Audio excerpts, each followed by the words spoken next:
Hey folks, how's it going? Dr. Spin. In my quest to find the best albums of 2021, I've been working through a big elimination bracket. I've been doing this behind the scenes up until very recently, but I think a lot of these competitions, these comparisons are very interesting, and so I thought I would kind of bring some of them to light. So this week I've got a very interesting one. It's one I've been looking forward to for a while, actually.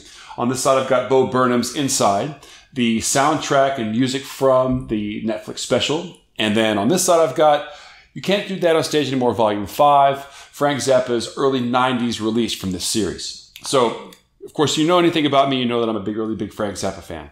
But I've tried, especially in recent years, not just to put an album in the top 20 just on name recognition, right? Frank Zappa's a hard one to crack, but there's a little bit of a chink in the armor with this one. I've posted on Volume 5 before, and I enjoy Volume 5. It's very unique. It has some live material from the Mothers you don't get to hear in other places, and some really great performances from the 1982 group. But there's kind of a lack of continuity to it that doesn't happen on the other entries in this series. And I especially think that it's interesting to look at this in comparison to Burnham's Inside, because I'm not saying that Burnham is the next Frank Zappa by any stretch of the imagination. His music is extremely clever. It's very well written, but it's nothing like, crazy time signatures or anything like that.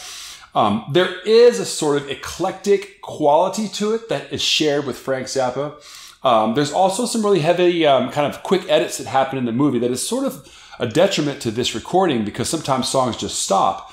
But it also kind of gets the sense of some of Frank Zappa's more erratic and quirky work. But where I really think you can compare what Burnham is doing with Inside to Frank Zappa in general is the level of satire that's going on. This is extremely relevant satire piece from 2020. If you haven't watched the movie, that's great. But I really do think that this music on this album can kind of stand on its own.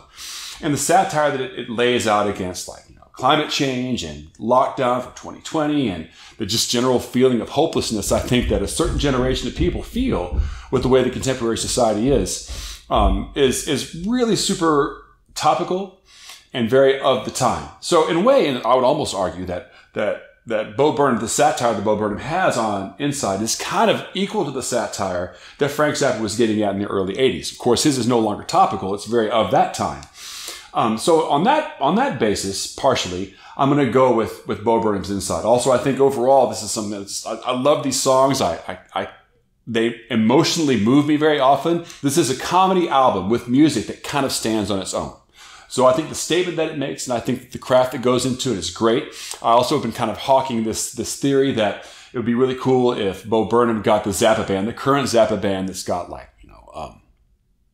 Bobby Martin and Ike Willis and Mike Keneally touring with them to kind of do a couple of these songs in a live setting. It could just be for charity or something, I don't know. But I think it'd be really cool to kind of almost treat these songs like demos and have musicians that are really, really well versed in that kind of satire, the satirical aspects of music, and also just the radical, quick stylistic changes that happen in a lot of these pieces. It'd be very interesting to see those things happen and also open up and have some space for musicianship to shine through in other ways. So that's a whole other thing. But in any case, I think that Burnham's Inside is super compelling on its own, and it's going to be the one that goes on and represents this one. Sorry, Frank, this year I had to let you down, but don't worry, there's plenty more of that where it came from. Okay.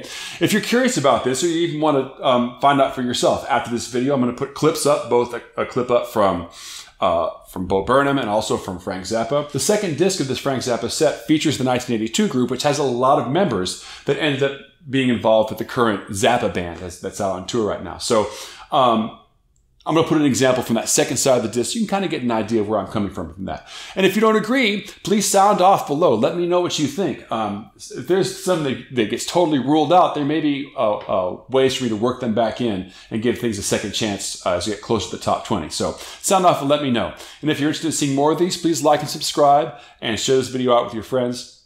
I'll come back at you very soon with another showdown. Thanks for watching.